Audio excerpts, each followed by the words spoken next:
اعوذ باللہ من الشیطان الرجیم بسم اللہ الرحمن الرحیم۔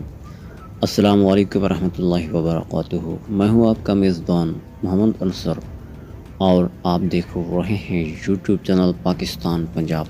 پیارے دوستو، اگر آپ چاہیں تو اس یوٹیوب چینل کو سبسکرائب کریں اور ویڈیو کو لائک اینڈ شیئر لازمی کیجیے۔ سعودی عرب مسافروں کی دیرینہ خواہش پوری ہونے جا رہی ہے۔ 31 مارچ خوشی کا دن ہوگا۔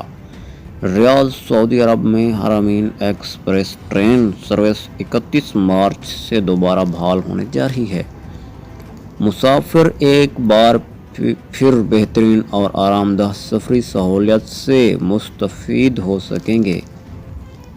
غیر ملکی خبر رساں ادارے کی رپورٹ کے مطابق سال 2019 میں جدہ اسٹیشن پر حادثے کے بعد ٹرین تباہ ہو گئی تھی، جس کے بعد سے سروس متعطل رہی، لیکن اب پھر سے حرمین ایکسپریس ٹرین چلے گی۔ ریل 31 مارچ سے جدہ کے نئے کنگ عبدالعزیز انٹرنیشنل ایئرپورٹ سے رواں دواں ہوگی۔ رپورٹ میں بتایا گیا ہے کہ سعودی شہر مکہ مکرمہ، مدینہ منورہ، جدہ اور کنگ عبداللہ اکنامک سٹی میں ایکسپریس ٹرین کے اسٹیشن تیار کر دیے گئے ہیں۔ اس ٹرین کی رفتار 300 کلومیٹر فی گھنٹہ ہے، جس کا آغاز سال 2018 میں ہوا تھا۔